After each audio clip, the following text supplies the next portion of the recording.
O que eu mais quero é ser transformado por quem Tu és. Flua em nosso meio, Espírito de Deus. Nós não temos outro lugar para ir, nós precisamos do Senhor. Eu oro que o Senhor possa dar um coração faminto pelas Tuas palavras a cada um aqui nesse lugar. Que o Senhor possa abrir os olhos do nosso coração para que nessa noite nós possamos ver. Espírito Santo, meu querido, me dê a mão aqui, eu preciso do Senhor. Tu és precioso, Espírito de Deus.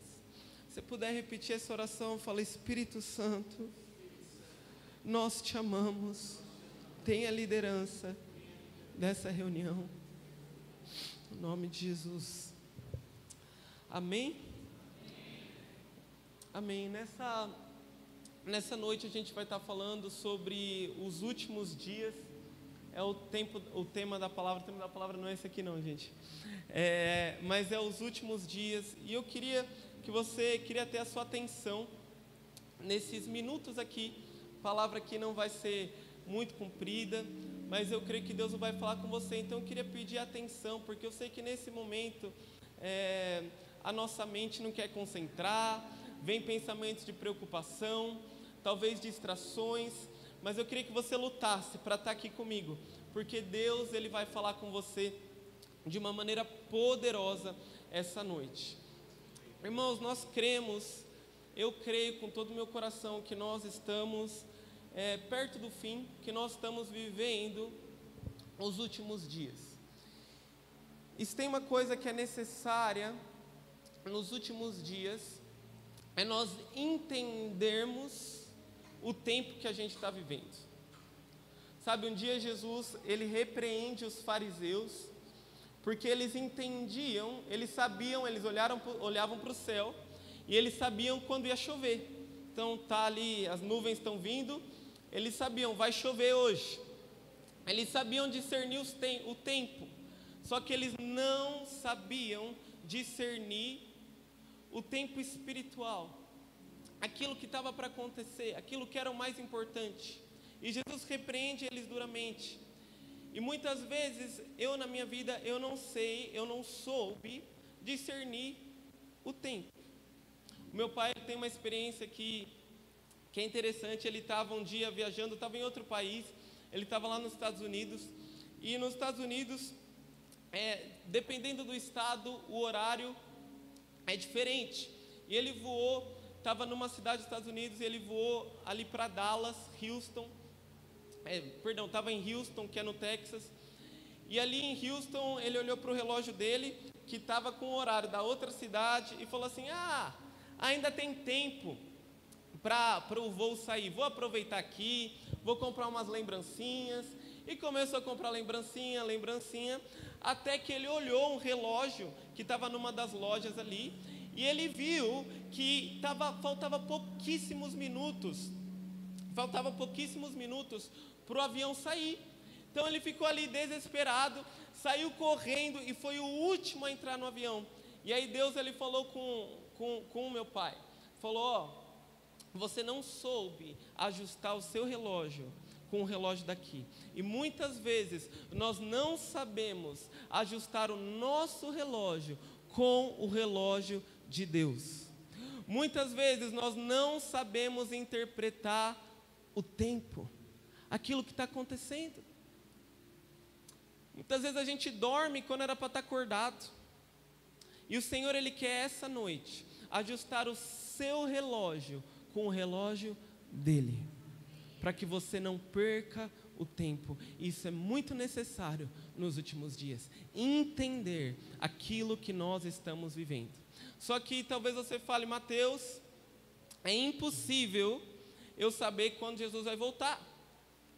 A Bíblia fala que ninguém sabe, que é impossível saber quando Jesus vai voltar.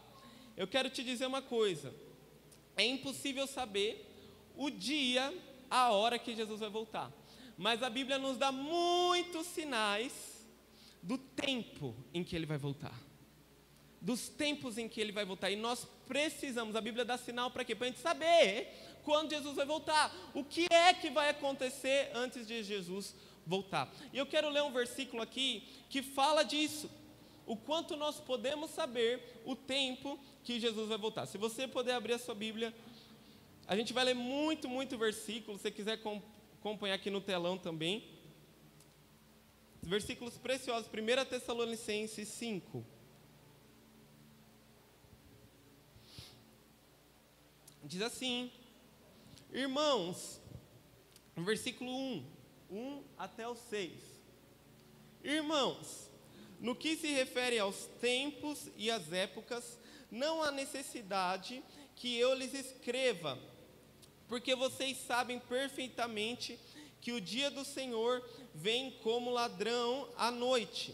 Quando andarem dizendo paz e segurança, eis que lhes sobrevirá a repentina destruição, como vêm as dores de parto da mulher que está para dar à luz, e de modo nenhum escaparão. Vamos dar uma pausa aqui. Se a gente ler só essa parte, você já falar: olha lá, Mateus, é impossível saber, ele vem como ladrão. Mas vamos continuar lendo aqui o versículo 4. Se puder abaixar só um pouquinho o retorno, Rica, obrigado. Diz assim: mas vocês, irmãos, vocês que têm o Espírito Santo, está ótimo, que conhecem Jesus, mas vocês, irmãos, não estão em trevas, para que esse dia, com D maiúsculo, o dia da volta de Jesus, os apanhe de surpresa. Vocês não estão em trevas, para que o dia, nossa, não sabia, o apanhe de surpresa, não. Porque vocês são todos filhos da luz e filhos do dia, não somos da noite nem das trevas. Assim, pois, não durmamos como os demais, pelo contrário, vigiemos e sejamos sóbrios. Então, irmão, você não é das trevas. Fala aí para quem do seu lado: você não é das trevas, você tem que saber. Você é filho da luz, você precisa saber. O dia de Jesus não é para te pegar de surpresa. Meu Deus, era hoje, eu não sabia. Não, a Bíblia não diz isso aqui. Então eu queria agora mostrar para vocês essa primeira parte da ministração. A gente vai ler bastante versículo, talvez até pareça um pouco um estudo, mas Deus vai falar com a gente. Então a gente vai ler aqui o que é que vai preceder a volta de Jesus. O que é que vai acontecer antes de Jesus voltar? Quais são os sinais que vão acontecer antes de Jesus voltar? Vamos ler aqui Mateus 24, 6 a 14.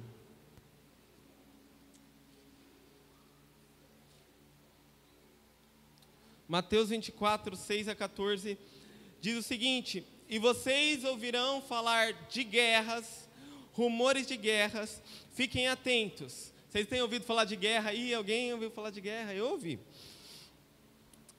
Fiquem atentos e não se assustem, porque é necessário que isso aconteça, mas ainda não é o fim. Ainda não é o fim. Porque nação se levantará contra nação, reino contra reino, haverá fomes e terremotos. Uma pausa aqui. Semana passada aconteceu um terremoto no Afeganistão, que morreram mais de 2.000 pessoas. Junto com a guerra ali na Ásia, no Oriente Médio, está acontecendo terremotos também. Haverá fomes e terremotos em vários lugares. Porém, todas essas coisas são o princípio das dores. Vocês serão entregues para serem maltratados, e eles os matarão.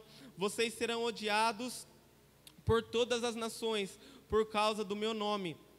Nesse tempo, muitos vão se escandalizar, trair, odiar uns aos outros. Muitos falsos profetas se levantarão e enganarão a muitos. E por se multiplicar a maldade, o amor se esfriará de quase todos. Aquele, porém, que ficar firme até o fim, esse será salvo. E será pregado esse evangelho do reino por todo o mundo, para testemunha a todas as nações. E então virá o fim.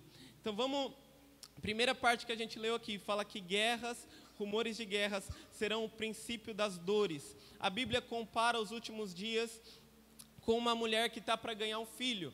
Ali a mulher que está para ganhar um filho, no começo tem umas dores ali, mas ainda não é a hora. E é que as guerras, os rumores de guerras, são os princípios das dores. Ou seja, vai piorar e piora muito. Estou falando aqui para Yasmin que ganhamos filho há 4 meses atrás. Gente, no começo ela parecia estar super bem ali. Não, está tranquilo. Eu falei, nossa, que mulher forte, né?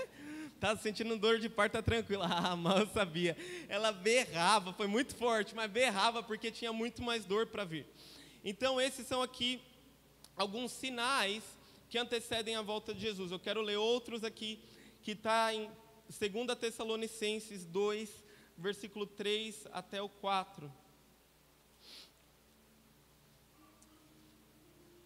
Sinais que antecedem a volta de Jesus.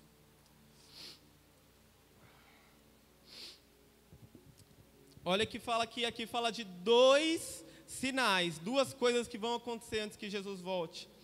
Ninguém de modo nenhum os engane, porque isso não acontecerá sem que primeiro venha a apostasia. Isso o que? A volta de Jesus não vai acontecer antes que venha a apostasia. O que é apostasia? É o deixar a fé. A Bíblia fala que nos últimos dias muitos vão deixar a fé. E não acho que Jesus vai voltar antes de acontecer a apostasia, ou seja, antes de muitos deixarem a fé. Então esse é um sinal, muitos vão abandonar a fé.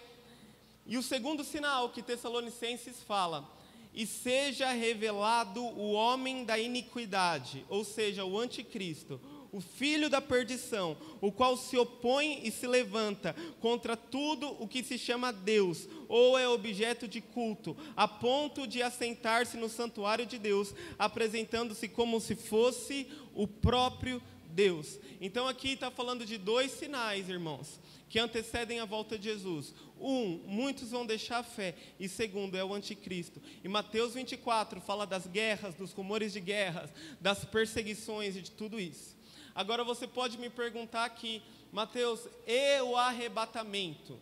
Quem aqui já ouviu falar do arrebatamento, ou já assistiu algum filme onde as pessoas só somem e só fica a roupa ali, a roupa cai, e quem fica desesperado? Quem? Levanta a mão, só para eu saber.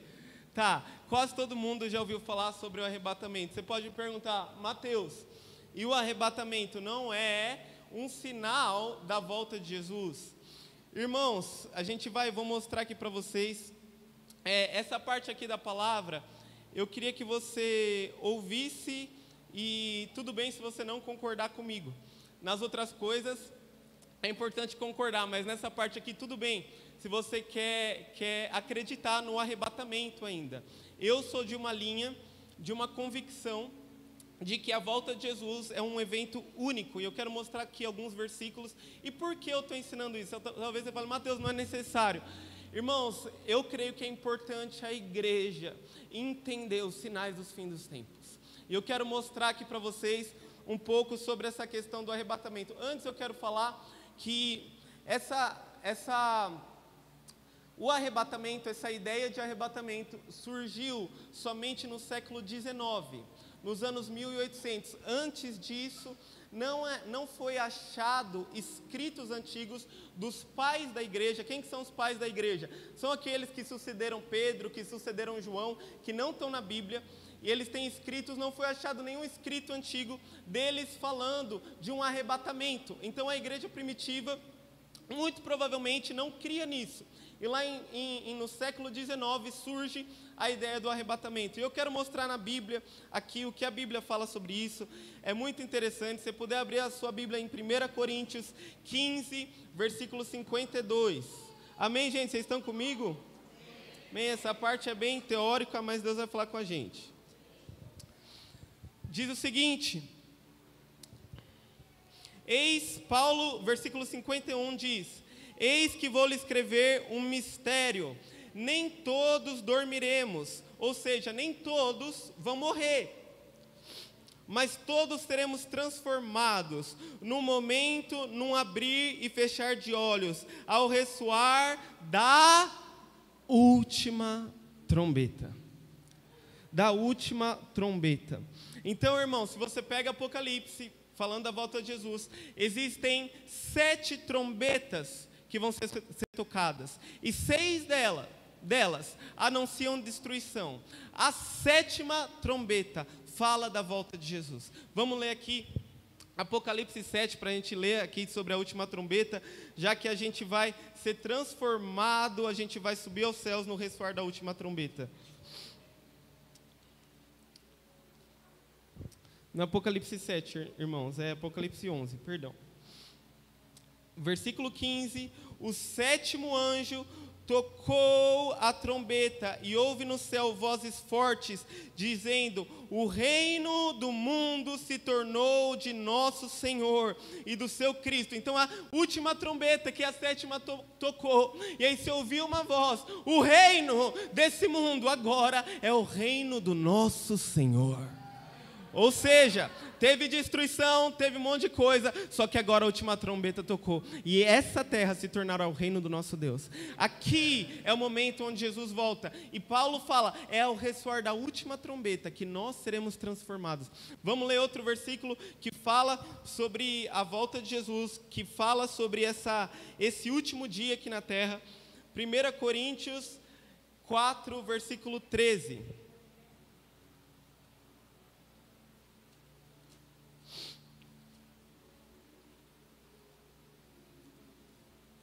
Diz o seguinte: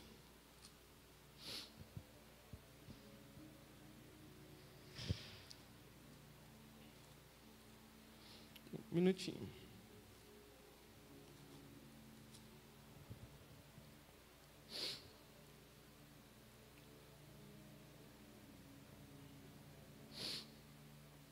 Falei errado, gente. É 1 Tessalonicenses, tá? Perdão.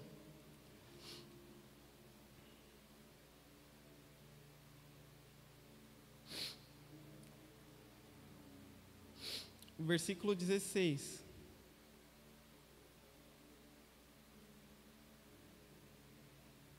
Diz assim: porque o Senhor mesmo, dado a sua palavra de ordem, ouvida a voz do arcanjo, ressoada a trombeta de Deus, descerá dos céus. Então aqui está falando, ouvida a voz do arcanjo, tocada a trombeta, Jesus vai descer dos céus. É o momento que Jesus está voltando. O Senhor descerá dos céus, e os mortos em Cristo ressuscitarão primeiro, depois nós, os vivos, os que ficarmos, seremos arrebatados junto com Ele nas nuvens, para o encontro com o Senhor nos ares. Aqui você pode falar, Mateus, aqui é arrebatamento, mas o versículo anterior fala, porque o Senhor mesmo, dada a sua voz, ouvida a voz do arcanjo, ressoada a trombeta de Deus, descerá. Aqui é o momento da vinda do Senhor. A palavra de Deus fala que no momento que o anjo tocar, Jesus vai descer, e nós encontraremos Ele nos ares, aqui no momento que Jesus está voltando. Aí talvez você pode me falar, Mateus, é aquele versículo que um vai ficar no moinho, o outro vai voltar. Está aqui em Mateus 24, vamos ler o que a Bíblia fala, Mateus 24, 37 a 41. Irmão, só lembrando que essa parte daqui, palavra, você pode pensar diferente de mim, eu só estou expondo aqui o que eu acho que é um sinal da vinda de Jesus.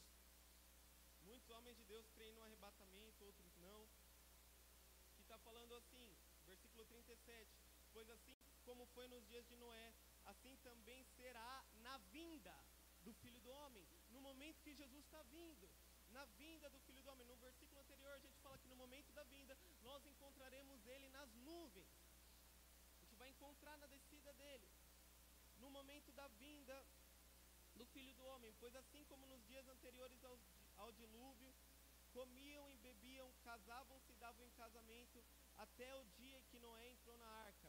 E não perceberam até que veio o dilúvio e os levou a todos. Assim será também a vinda do Filho do Homem, pois dois estarão no campo, um será levado e outro deixado. Duas mulheres estarão trabalhando no moinho, um será levada e outra deixado. Portanto, vigiem, vocês não sabem em que dia o Senhor virá. Aqui está falando de um dia. A Bíblia inteira fala de um dia, do dia da vinda do Senhor. E eu tenho a convicção que nós estaremos aqui na grande tribulação. Não vejo base bíblica para falar que a gente não vai estar aqui. Não está falando, a gente vai ser tirado antes. Não vejo base bíblica para isso. Então eu creio que nós vamos estar aqui.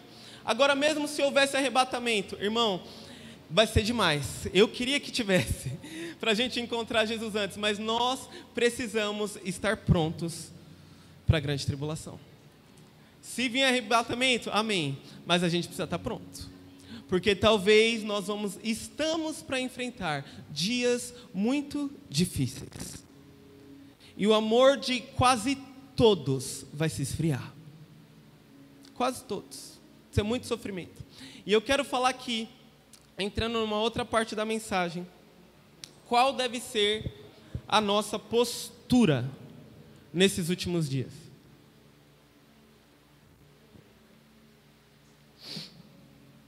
Qual que deve ser a nossa postura? Jesus, ele conta várias parábolas.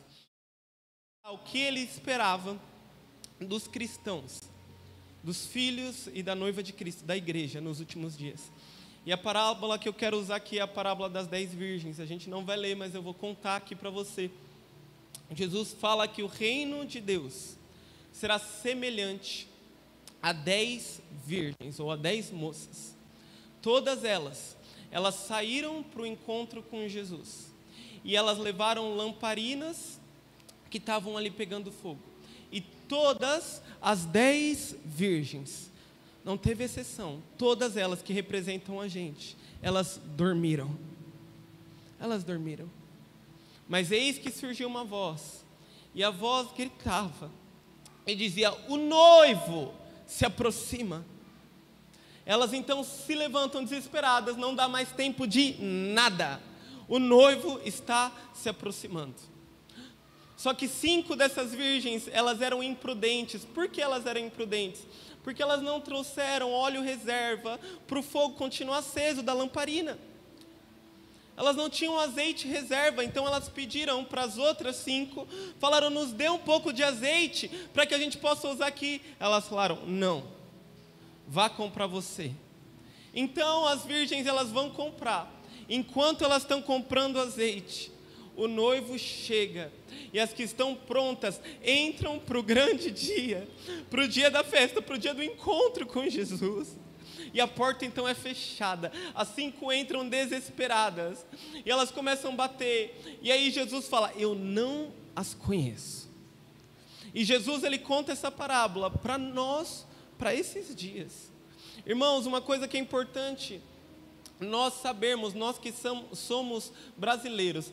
Gente, brasileiro, eu sou talvez o principal de fazer isso. Sempre a gente acha que vai dar certo, não é? Cara, tá dando tudo errado. Não, mas vai dar. Com gasolina do carro, quantas vezes, gente? Tá ali, um pontinho. Não, vai dar certo. Vai dar certo. A Aline olhou pro Gabriel, não sei porquê. Vai dar, homem assim, vai dar certo. Só que quanto à vinda do Senhor, nós não podemos ser assim. Nós precisamos ser prudentes. Nós precisamos, e o óleo, irmão, é aquilo que sustenta a paixão por Jesus. Ninguém pode emprestar para você. Um pastor, ele nunca vai colocar a mão na sua cabeça e você vai receber o óleo para amar Jesus, não. Isso é algo que você precisa pagar um preço. Se você vai pegar sobre azeite, a produção de azeite, é algo muito complicado. Por quê? Porque você precisa ali pegar a azeitona e você precisa espremer a azeitona. É algo, fala sobre pagar um preço. Fala sobre pagar o preço. E como a gente pode trazer isso para a gente em relação à parábola? Cara, fala sobre acordar cedo e orar. Ah, não, mas eu tenho muito sono. Cara, você quer ter óleo reserva? Você precisa pagar um preço. Você precisa jejuar. Tem gente que fala: não, eu não consigo jejuar, porque eu fico com muita fome, eu tenho vontade de desmaiar, dá vontade de olhar. É só você. Acontece isso só com você no mundo, né? Nossa, interessante. Irmãos, nós precisamos entender que é tempo de pagar um preço, porque vão vir dias difíceis, onde a nossa fé finalmente vai ser provada, e ninguém vai poder emprestar para você. Nós estamos muito acostumados com essa questão a um preço. E o que é interessante é que todo mundo vai ver a sua candeia. Ninguém vai estar vendo o seu azeite. Ninguém aqui sabe se você tem azeite ou não. Porque o que é visível é a paixão. Talvez você está apaixonado por Jesus. Talvez você tenha um fogo. E ninguém está vendo que o seu azeite já acabou. Só você sabe que o seu azeite já acabou. O que é visível é o fogo. Só que se você não tem um azeite, uma hora o fogo vai apagar. Uma hora o fogo vai apagar. É igual aquele carro, irmãos. Imagina que eu estou dirigindo aqui o meu carro e eu estou a 50 por hora. E daqui a pouco o carro para de funcionar, acaba a gasolina. Acabou a gasolina do carro.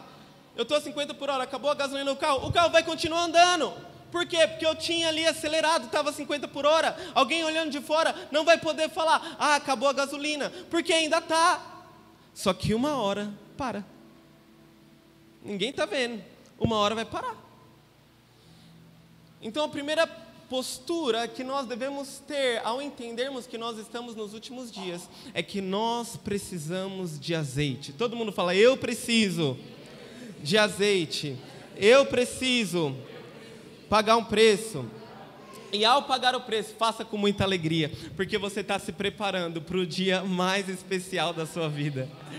Sabe, irmãos, esses dias eu estava com Yasmin e nós nos casamos faz 1 ano. E a gente estava lembrando do dia do nosso casamento, da lua de mel, como foi incrível. Nossa, que dia! Foi o dia, só que passou. Só que ela falou para mim, agora imagina o casamento com Jesus, que nem aconteceu ainda. Jesus falou que olhos jamais viram, que ouvidos jamais ouviram e nem penetrou no coração humano. É o que Ele tem preparado para nós. Nós precisamos disso nos últimos dias. Outra postura que nós devemos ter nos últimos dias é o nosso senso de missão apurado. O porquê eu estou vivendo esses dias. Por que Jesus te colocou vivo em 2023? Por quê? Por que você está aqui? Irmão, se você estivesse aqui nessa terra, eu estou aqui na terra para eu conhecer mais de Jesus. Ok, essa é a primeira coisa, está aqui para conhecer Jesus. Agora, se fosse... E qual que é a missão? A missão não mudou. Jesus, antes de ir embora, Ele fala para os discípulos lá em Mateus 28, vão por todo mundo e façam discípulos de todas as nações. E nisso Ele sobe. Em Marcos 16, Ele fala, vão e preguem o evangelho a toda criatura. Não mudou. Desde então, Jesus Ele não falou outra coisa. Ele não falou, vai lá e faz não sei o quê. Não. A missão é a mesma. Vão por todo mundo. Você está aqui, irmão, para uma missão. Se você ama Jesus, se você ama o dia do Senhor, cumpra a sua missão, prepara o caminho para que Ele volte. E, gente, a minha crise nos últimos dias tem sido como é que eu faço para a igreja ter esse senso de missão apurado? Como eu faço? Eu estava conversando com os líderes aqui da igreja e eu estava... Cara, eu tenho orado por isso. Como que eu faço para as pessoas saírem dos cultos? E eu tenho uma missão. Imagina que Jesus, irmãos... Não vamos colocar Jesus aqui. Imagina que alguém aí muito importante. Vamos colocar aí o presidente dos Estados Unidos. Faz de conta. O presidente dos Estados Unidos, Estados Unidos é a nação mais poderosa do mundo. E o presidente dos Estados Unidos vem, ele aprende a falar uma frase em português, e ele vem aqui, Yasmin, quero te pedir para você ir lá no banco e sacar R$10 para mim. Cara, a Yasmin, ela vai saber, eu tenho uma missão. O presidente dos Estados Unidos, ele veio aqui no Brasil e ele me pediu algo. Então, se o Alan parar a Yasmin no caminho, ela vai falar, Alan, depois a gente resolve. Se o Gabriel falou, oi Yasmin, depois a gente resolve, eu tenho uma missão. Alguém muito importante me deu uma missão, eu preciso lá sacar R$10 e dar. Agora, irmãos, existe alguém muito mais importante do que o presidente dos Estados Unidos. Muito, muito, muito mais, que é Jesus. E Ele olha para você e Ele fala, eu vou voltar, mas enquanto eu não volto, vá e pregue o evangelho como testemunha a todas as nações. Gente, Ele não voltou, continua a mesma ordem. Continua a mesma ordem. E às vezes a gente inventa desculpas, irmãos. Imagina comigo aqui, vamos imaginar uma cena que tem alguém, tem um precipício muito grande. Imagina que aqui é um precipício de 1000 metros de altura. E você vê alguém andando em direção a esse precipício. A pessoa não sabe, só que você sabe.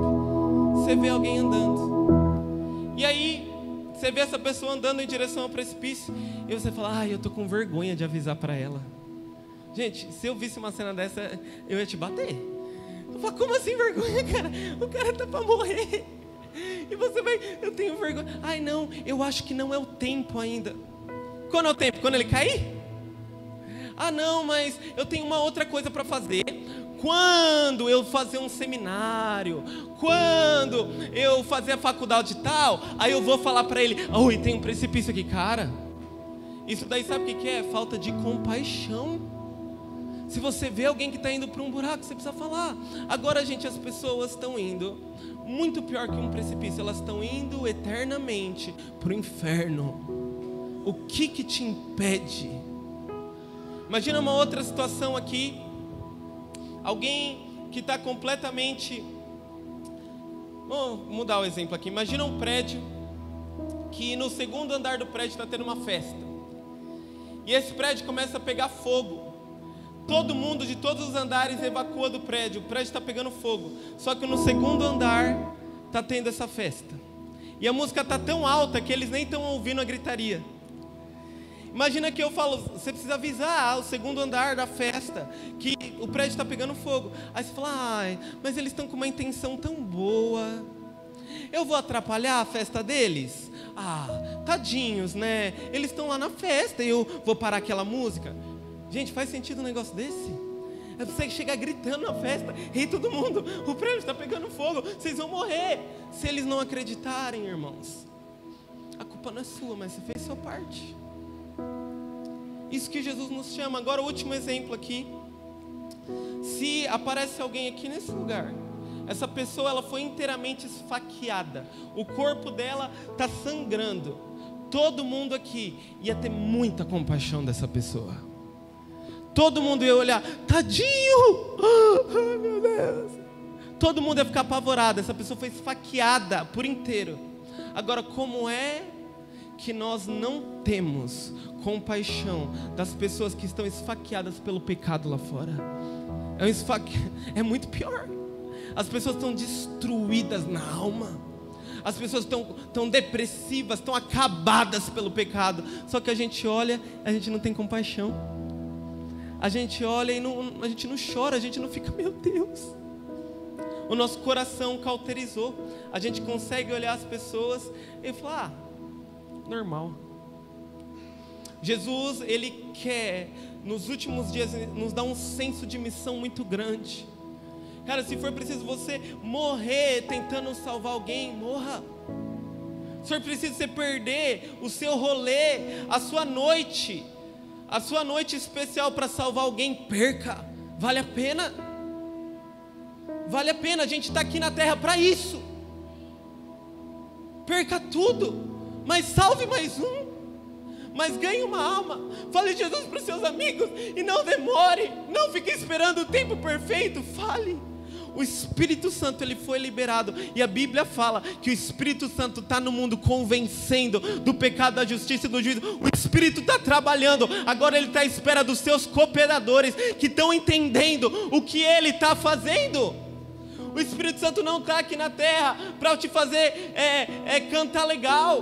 O Espírito Santo não está aqui na terra ele pode te ajudar em tudo isso, mas o Espírito Santo ele está em uma missão aqui na terra: levar as pessoas a conhecerem Jesus. E nós precisamos, como amigos do Espírito Santo, entendermos o fardo que ele tem e nós cooperarmos com isso. Amém? Aleluia. Última coisa que eu quero estar falando aqui.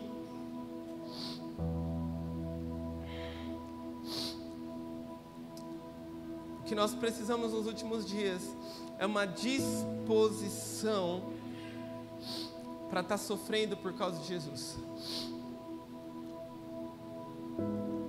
Eu vi um vídeo essa semana que me marcou muito. Era um vídeo de uma mulher muçulmana. Ela estava provavelmente ali na faixa de Gaza.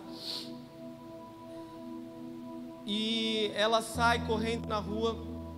E ela está ali impactada. E ela sai correndo e gritando: meu marido é um mártir. Mártir é alguém que morre por uma causa.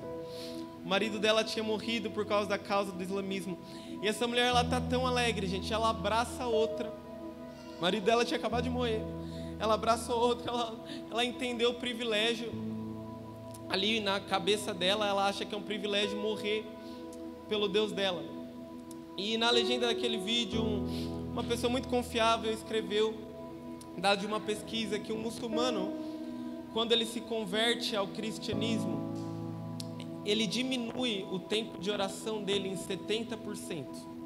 Ou seja, ele orava bastante ali quando era muçulmano, só que ele se torna cristão, e no cristianismo ele vê que tem outra cultura, os cristãos têm outra cultura, eles oram menos. E ele começa a orar menos, diminui em 70%. E aquilo mexeu comigo, porque eu sei que o privilégio de sofrer por algo digno é nosso. É o privilégio que Deus nos deu. Eu amo quando os discípulos, eles são açoitados pela primeira vez por Jesus. Eles saem daquela reunião que estavam ameaçando eles, que bateram neles. Eles saem exultantes de alegria. Eles saem muito felizes pelo privilégio que era poder sofrer por causa de Jesus. A Bíblia fala dos mártires, aqueles que vão morrer por causa do Evangelho. A honra que eles têm lá no céu.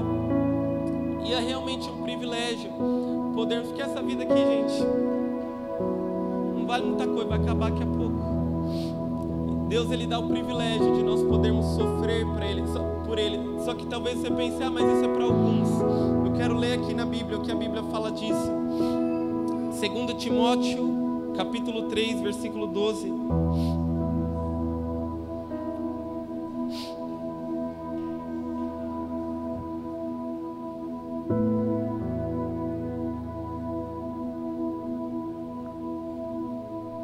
Timóteo 3,12.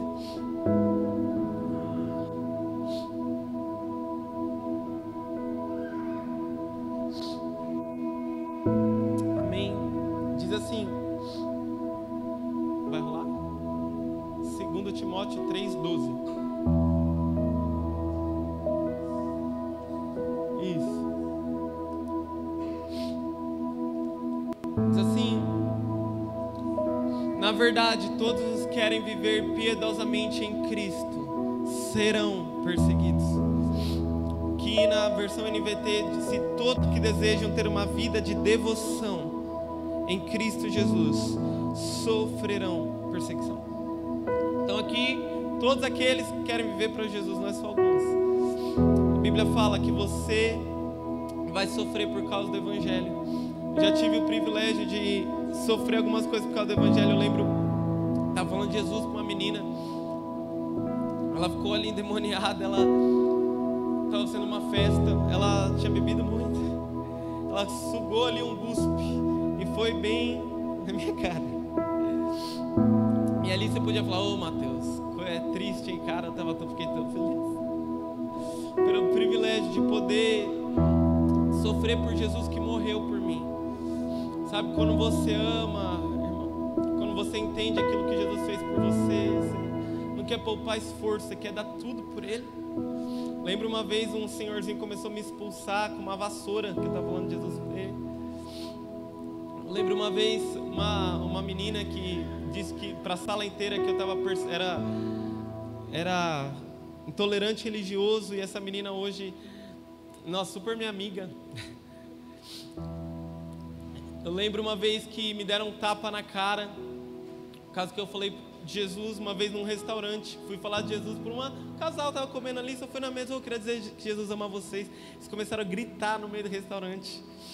Fiquei com vergonha. Meu Deus. Só que eu entendi o privilégio que é poder sofrer por Jesus. E nós sofremos por Jesus quando nós recebemos o amor dele. E é o que Jesus ele quer dar para a igreja nos últimos dias, é uma identidade que você é muito amado por Deus. É uma identidade que Ele não está te pedindo algo que Ele não fez primeiro. O que Jesus ele te pede, Ele fez primeiro e de uma maneira extravagante e escandalosa. Ele sofreu perseguição, todos o odiavam. A Bíblia fala que Ele era desprezado e homem de dores, porque Ele te amou. E Ele ressuscitou, e é o que vai acontecer com a gente. E Ele está sentado nos céus hoje. Agora é a nossa vez. Jesus ele já fez a parte dele.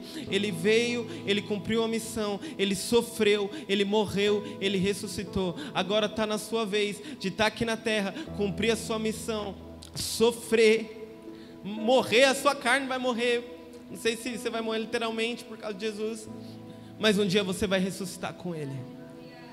Se nós somos chamados de discípulos de Jesus, nós precisamos seguir os passos dele. Muitas vezes a gente fala, eu sou cristão. Agora, o que é cristão? Um dia os discípulos, eles chegaram a uma cidade chamada Antioquia, e a Bíblia fala ali no livro de Atos, que ali pela primeira vez os discípulos foram chamados de cristãos. Então a gente fala, o Brasil tem não sei quantos milhões de cristãos. Não tem, porque cristão é um discípulo de Jesus. Cristão não é alguém que vai para a igreja, cristão não é alguém que fala, eu creio em Jesus. Não, cristão é alguém que é discípulo, e alguém que é discípulo segue o passo. E Jesus, ele está nos chamando essa noite a nos tornarmos discípulos dele, a seguirmos os passos de Jesus. Só que é impossível nós nos tornarmos discípulos de Jesus sozinhos. Eu quero terminar com isso. Jesus, ele nunca chamou alguém para seguir ele sozinho. Jesus, ele não fala assim, Mateus, vem me seguir. Lá na Bíblia, não eu, mas o discípulo Mateus, ele não fala, Mateus, me siga e só eu. Não, quando Jesus fala, Mateus, siga-me. Gente, já tinha Pedro seguindo Jesus, já tinha João seguindo Jesus, já tinha Judas seguindo Jesus, já tinha Tomé seguindo Jesus. Então seguir Jesus significa andar com o grupo de Jesus.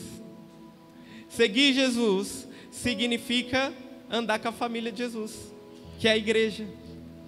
Mas às vezes na igreja vai ter uns Tomés, uns irmãos lá com falta de fé, espero que não tenha nenhum Judas. Mas na igreja vai ter umas pessoas que a gente não vai bater muito. Só que é impossível seguir Jesus sozinho. Vamos falar isso? É impossível seguir Jesus sozinho. A Bíblia fala, quero ler esse versículo aqui, em Mateus 11. Mateus não, gente. Vou ler aqui, eu perdi o versículo. Não, está aqui, acho. É Pedro, fala assim, estejam alertas e vigiem, o diabo, o inimigo de vocês, anda ao redor como um leão, rugindo e procurando a quem possa devorar.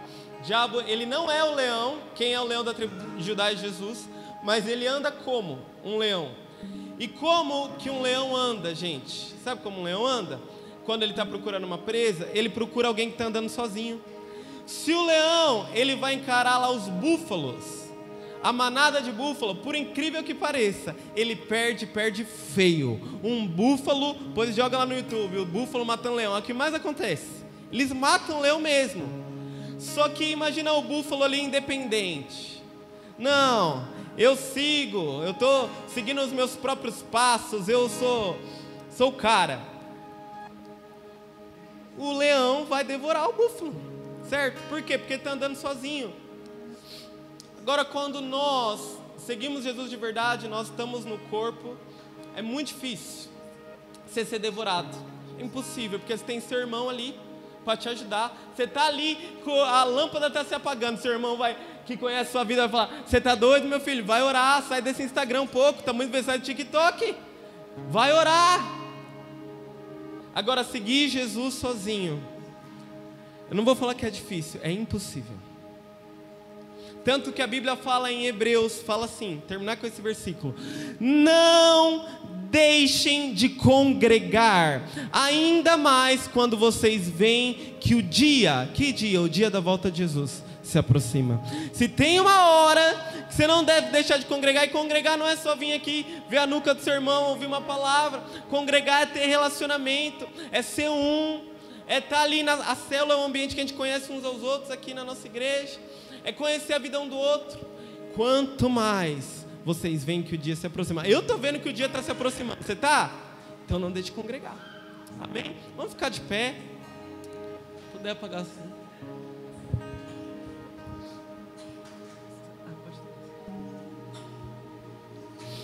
Aleluia. Feche os seus olhos. Se quebre agora diante do Senhor.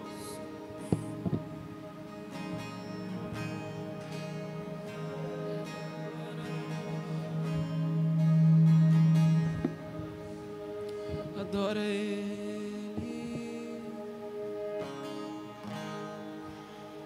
Tudo está pronto.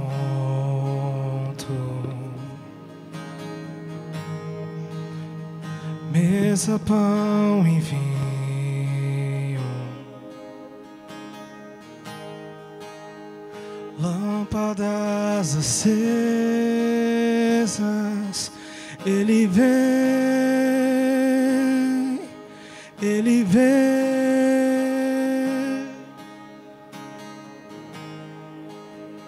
Já é quase hora,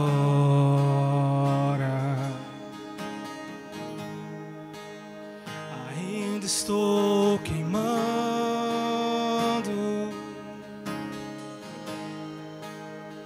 Óleo protegido, Ele vem, Ele vem, Ele vem.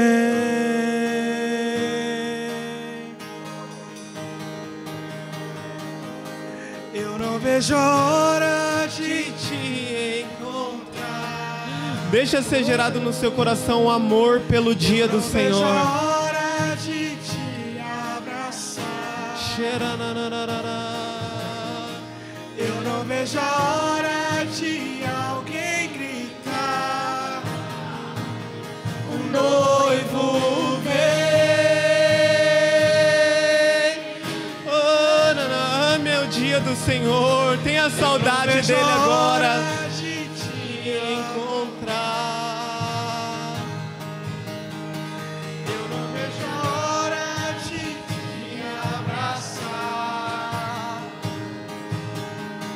Eu não vejo a hora de alguém gritar: o noivo vem,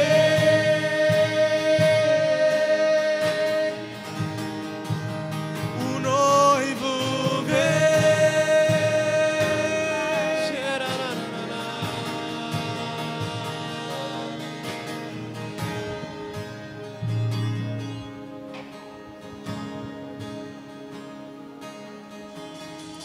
Jesus, nós amamos tanto, Senhor. Senhor Jesus, nós nos arrependemos aqui. Irmãos, eu creio que tem um tempo para se arrepender, é esse. Depois não dá. Se puder agora, junto comigo, nós começarmos a nos arrepender diante de Deus por muitas vezes estarmos distraídos.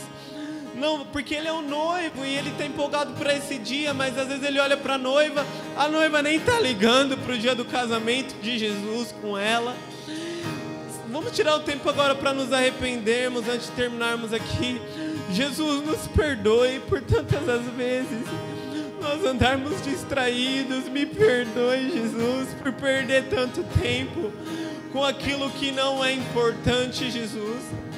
Deus, eu quero te pedir perdão por não ter esse senso de missão apurado.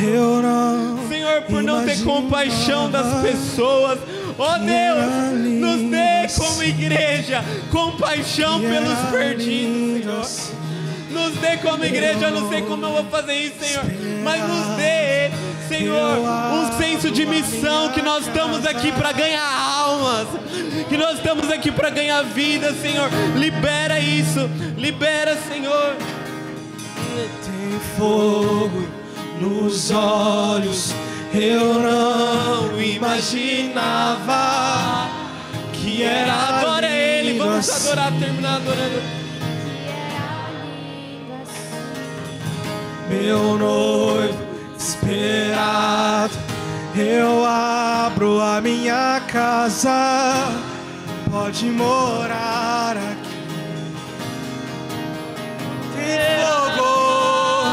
Tem fogo nos olhos, eu não imaginava que era lindo assim. Meu noivo esperado, eu abro a minha casa, pode morar aqui, pode morar. Tem fogo nos olhos, eu não imaginava assim.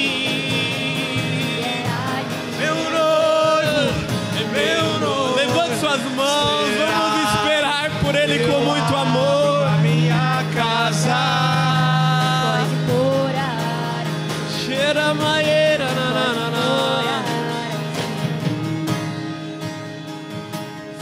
Nós te amamos, Jesus. Maranata, ora vem. Jesus, nós amamos o dia da tua aparição. Que dia precioso é esse, Senhor. Maranata, ora vem. Queria perguntar se tem alguém aqui que você está distante de Jesus. Talvez você já entregou a sua vida para Ele, mas hoje você não está com o Senhor, não está firme com Ele. Ou talvez você nunca entregou a sua vida para Jesus e hoje você quer tomar uma decisão de se tornar um discípulo de Jesus, se tornar filho de Deus. Eu queria te convidar a levantar a sua mão, se você é essa pessoa. A gente está orando junto. Aleluia. Levanta bem alto para a gente saber. Te amamos, Deus. Glória a Deus. Amém. Jesus, eu quero te agradecer. Pra onde voltar? Só tenho você, Deus. Palavra de vida eterna. Pra onde eu irei? Eu oro por Se eu fogo não da tenho pra paixão. onde voltar, Fogo da paixão sendo aceso você, agora. palavra de vida Fogo da eterna, paixão. pra onde eu irei? Se Nos eu não desperte tenho, para te amarmos, ó Deus. só tenho você, Deus. Palavra de todos nós. Lázaro, saia para Pra onde fora. eu irei? Sinto Jesus tirando para Não fora tenho pessoas pra onde que voltar. já estavam Só perdidas. tenho você. Faz muito tempo. Palavra de Jesus, ele vida fala ao seu coração, eterna. saia para fora. Pra onde eu irei? Mas, Senhor, Se eu não tenho pra onde voltar, só tenho você, Deus. vamos cantar a última vez para onde eu irei e Pra onde eu irei? Se eu não tenho pra onde voltar, só tenho você, Deus. Palavra de vida eterna. Pra onde eu irei? Se eu não tenho pra onde voltar, só tenho você, Deus.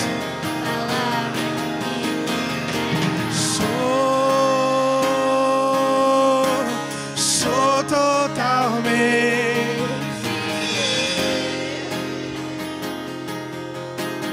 Fui encontrado pelo teu amor, pelo teu amor. Sou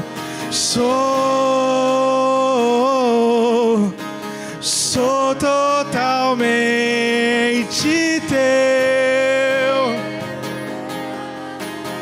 Fui contemplado em ser um com você, ser um com você, ser um com você.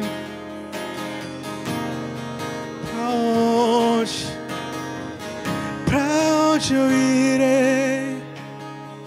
Se eu não tenho, só tenho você, Deus. Palavra de vida eterna.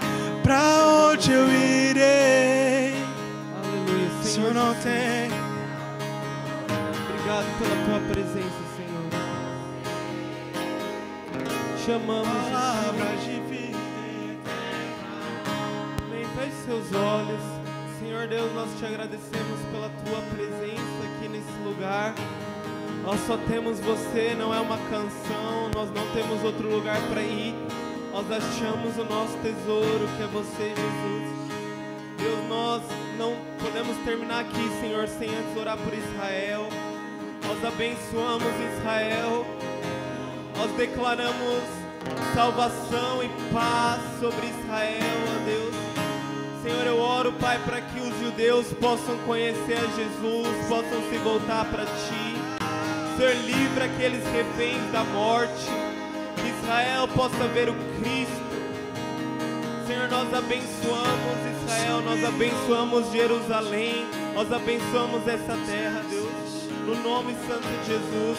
Pai, eu oro pela vida de cada um aqui, eu declaro uma semana cheia da Tua glória, Senhor.